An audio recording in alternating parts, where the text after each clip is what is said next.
요즘 넷플릭스의 흑백 요리사 인기가 장난 아니죠? 수많은 셰프들이 치열한 경쟁을 펼치는데 심사위원 안성재 셰프가 한국 유일의 미슐랭 3스타 셰프라고 하죠. 전 여기서 궁금해졌어요. 미슐랭은 어떻게 결정되는 거지? 뭐하는 회사길래 전세계 레스토랑들을 평가하는 거지?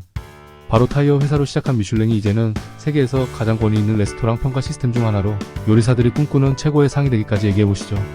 또 미슐랭 스타의 시작부터 현재까지, 그리고 한국의 미슐랭 스타 레스토랑들까지 모두 다뤄볼게요. 미슐랭의 시작. 미슐랭 가이드는 1900년에 시작되었습니다. 당시 프랑스에는 자동차가 겨우 3000대 정도밖에 없었고 자동차는 그저 부유층의 전유물이었습니다. 타이어 회사를 시작했고 타이어를 팔아야 하는 미슐랭 형제 에드와르와 앙드레는 한 가지 문제를 고민했죠. 어떻게 하면 사람들이 더 많이 자동차를 타게 할 수 있을까? 그때 그들은 한 가지 기발한 생각을 해냈습니다. 바로 운전자를 위한 가이드를 만들기로 한 것이죠. 1900년 미슐랭 형제는 운전자를 위한 첫 가이드를 무료로 배포하기 시작했습니다.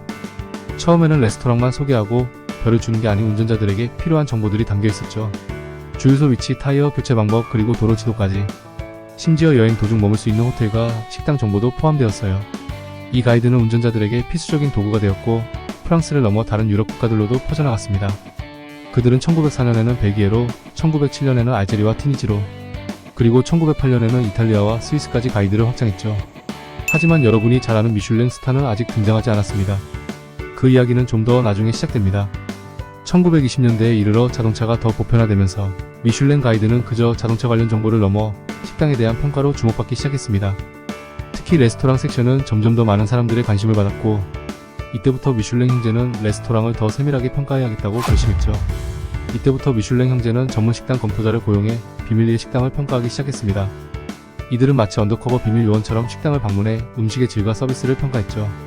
여러분, 이게 바로 오늘날 우리가 아는 미슐랭 가이드의 기초가 된 거예요.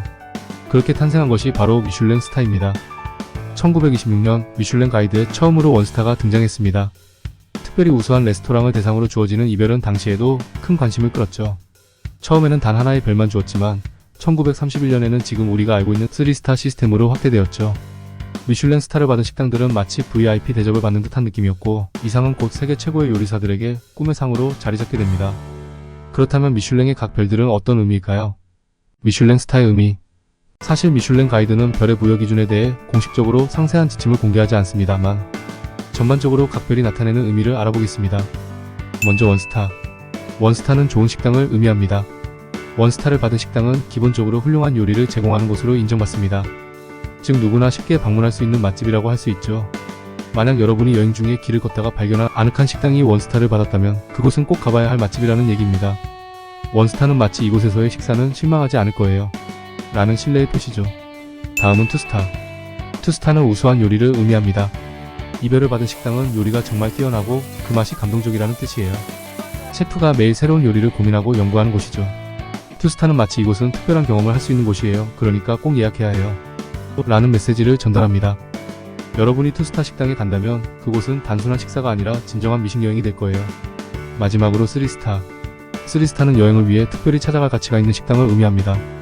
3스타를 받은 식당은 전 세계적으로도 손꼽히는 레스토랑으로 셰프의 창의성과 기술이 극대화된 곳이에요. 3스타는 마치 이곳은 진정한 예술작품과 같은 요리를 제공합니다. 꼭 가보세요 라는 초대장 같은 느낌이죠. 3스타를 받은 레스토랑은 그 자체로 하나의 여행지이기도 하며 방문하는 사람들에게 잊지 못할 경험을 선사합니다. 이렇게 각 별은 셰프와 식당의 노력과 헌신을 상징하며 음식 그 자체의 품질과 경험을 평가하는 기준이 됩니다. 미슐랭 스타는 단순한 평점이 아니라 요리의 예술성과 셰프의 열정을 담고 있는 명예로운 상징이죠. 현재 전 세계에서 미슐랭 3스타 레스토랑은 2023년 기준으로 약 140개밖에 되지 않습니다. 그만큼 이 별을 받는 건 어마어마한 영광이죠. 그럼 이 별을 주는 심사관들은 누구고 어떻게 진행할까요? 미슐랭 심사관의 일상. 당연히 미슐랭 스타를 주는 권한을 아무나에게 주진 않겠죠. 미슐랭 가이드는 식당을 평가하기 위해 전업 심사관을 고용하는데 현재 약 150명이 활동하고 있습니다. 이들은 전 세계 여러 나라에 배치되어 식당을 비밀리에 방문하며 음식의 질과 서비스, 전반적인 경험을 평가합니다. 심사관들은 매년 260회에서 300회의 식사를 하며 이 과정에서 다양한 레스토랑을 경험하게 됩니다. 그들이 식당을 방문할 때는 완전히 익명으로 행동합니다. 심사관들은 예약을 하고 식당에 들어갈 때는 일반 고객처럼 행동하며 자신의 신분을 절대 드러내지 않습니다. 이들은 비밀리에 평가를 진행하기 위해 식당의 모든 비용을 미슐랭이 부담하기 때문에 식당 측은 그들이 심사관인지 전혀 알지 못하죠. 이러한 비밀스러운 방식은 평가의 공정성과 정확성을 높이는 데 큰 역할을 합니다. 심사관의 페이는 공개되어 있지 않지만 업계에서는 이들이 상당한 수준의 보수를 받는 것으로 알려져 있습니다. 이들은 음식과 서비스에 대한 깊은 지식과 경험을 바탕으로 평가를 진행하며 미슐랭 가이드의 명성을 유지하는 데 중요한 역할을 하고 있습니다. 결국 미슐랭 가이드는 이러한 체계적인 평가 과정을 통해 세계 최고의 레스토랑을 선정하고 미식가들에게 신뢰할 수 있는 정보를 제공하고 있습니다. 하지만 이렇게 받은 미슐랭 레스토랑은 마냥 행복할까요? 별의 부담감. 하지만 별을 받는 것이 항상 기쁨만을 주는 건 아닙니다. 별을 받으면 그만큼 더 큰 기대와 부담이 따르죠. 어떤 셰프들은 이 부담 때문에 오히려 별을 원하지 않기도 합니다. 별을 잃을까 두려워 매일 최고의 요리를 내놓아야 하는 압박감이 너무 크기 때문이죠.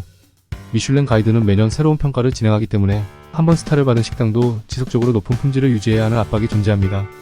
첫째, 고객의 기대치가 급격히 높아집니다. 미슐랭 스타를 받은 후에는 많은 사람들이 그 식당을 방문하고 별을 받은 요리나 서비스에 대해 높은 기대를 하게 됩니다. 이런 기대에 부응하지 못할 경우 고객의 실망감은 클 수밖에 없죠. 둘째, 셰프와 스태프들 간의 내부 압박감도 큽니다. 요리의 일관성을 유지하고 매번 최고의 상태로 음식을 제공하기 위해서는 지속적인 노력이 필요합니다. 셰프는 매일 새로운 요리를 고민해야 하고 팀원들은 그에 따라 높은 수준의 서비스를 제공해야 합니다. 이 과정에서 스트레스가 쌓일 수밖에 없습니다. 셋째, 별을 잃을 수도 있다는 두려움도 있습니다. 미슐랭 스타는 언제든지 변경될 수 있기 때문에 한번 얻은 별을 유지하기 위해서는 끊임없는 품질 관리와 혁신이 요구됩니다. 만약 별을 잃게 된다면 이는 레스토랑의 명성과 매출에 심각한 타격을 줄 수 있습니다. 많은 셰프들이 별을 받는 것보다 더 스트레스를 느끼는 것이 바로 별을 유지하는 것이라고 말하기도 합니다. 마지막으로 미슐랭 스타는 예약률에도 영향을 미칩니다. 스타를 받은 후에는 예약이 급증하지만 반대로 별을 잃게 되면 고객의 관심이 줄어들 수 있습니다. 이로 인해 비즈니스에 부정적인 영향을 미칠 수 있으며 이는 경영적인 부담으로 이어지기도 합니다. 결국 미슐랭 스타를 받은 레스토랑은 명성과 영광을 누리는 동시에 지속적인 압박과 스트레스 속에서 운영해야 하는 이중적인 상황에 처해 있습니다. 이 모든 요소가 결합되어 셰프와 스태프들이 느끼는 부담감은 상당히 크다고 할 수 있습니다. 한 프랑스 셰프는 이렇게 말했습니다. 미슐랭 스타를 받는 건 너무나 큰 영광이지만 그 별을 유지하는 것은 그야말로 지옥이다. 이처럼 미슐랭 스타는 영광과 함께 부담감을 안겨주기도 합니다. 이렇게 힘들게 받는 미슐랭 스타. 한국에는 어떤 레스토랑들이 있을까요? 한국의 미슐랭 스타. 한국은 2016년 처음으로 미슐랭 가이드에 포함되었습니다. 그리고 이후 많은 한국 레스토랑들이 미슐랭 스타를 받으며 세계적인 명성을 얻게 되었죠. 먼저 소개할 곳은 안성재 셰프의 모수입니다. 2017년 CJ그룹과 안성재 셰프가 손을 잡고 운영한 곳입니다. 2024 미슐랭 3스타 받은 모수는 정통 한식을 현대적으로 재해석한 요리를 선보이며 미슐랭 가이드에서도 긍정적인 평가를 받았으나 CJ그룹과 안성재 셰프가 계약 연장을 하지 않고 2024년 초 폐업하였습니다. 현재는 휴업 중으로 재오픈 시기를 찾고 있습니다. 다음은 서울의 가온입니다. 화요라는 술로 유명한 광주요 그룹이 2003년부터 강남에서 운영해왔습니다. 가온은 한국 전통 음식을 현대적인 감각으로 재해석한 곳으로 미슐랭 3스타를 받은 몇 안되는 한국 레스토랑이었으나 현재는 폐업한 상태입니다. 이곳은 한국의 식재료와 요리법을 고수하면서도 혁신적인 요리를 선보이는 것으로 유명하죠. 다음은 라연. 라연 역시 한국 전통 음식을 기반으로 하며 2024 미슐랭 2스타를 받았습니다. 이부진 신라호텔 사장이 주도해 2013년 재오픈한 라연은 미슐랭 심사관들에게 한국 미식의 정수를 보여준다 라는 평가를 받았죠. 이 외에도 서울에는 권숙수, 정식당 등 미슐랭 스타를 받은 레스토랑들이 다수 존재합니다. 이들은 각기 다른 방식으로 한국 음식을 해석하며 세계적인 미식가들의 발길을 끌고 있습니다. 셰프들의 도전과 성공. 미슐랭 스타는 요리사들에게 최고의 목표일 뿐만 아니라 그들의 인생을 바꿀 수 있는 기회이기도 합니다. 미슐랭 스타를 받으며 세계적인 명성을 얻게 된 셰프들의 이야기는 우리에게 도전과 성공의 의미를 다시금 상기시켜주죠. 예를 들어 일본의 지로 스시의 셰프 지로 오노는 미슐랭 3스타를 받으면서 전 세계에서 예약이 몰려드는 엄청난 변화를 겪었습니다. 심지어 오바마 전 미국 대통령도 이곳에서 식사를 했다고 하죠. 하지만 그도 처음에는 긴자역 작은 가게에서 시작했습니다. 미슐랭 스타가 가져다준 성공은 그의 인생을 완전히 바꿨습니다. 미슐랭 가이드는 그 긴 역사를 자랑하며 여전히 레스토랑 평가에서 최고로 여겨지지만 앞으로도 변화는 계속될 것입니다. 디지털 시대에 맞춰 미슐랭 가이드는 이제 책자뿐만 아니라 온라인에서도 활발하게 운영되고 있죠. 또한 지속 가능성이나 윤리적 경영 같은 새로운 평가 기준이 도입될 가능성도 있습니다. 미래의 미슐랭 가이드는 어떤 모습일까요? 그리고 한국의 어떤 레스토랑들이 새로운 스타를 받을지 기대가 됩니다. 오늘 이야기 재밌으셨나요? 다음에는 더 흥미로운 주제로 다시 찾아뵙겠습니다.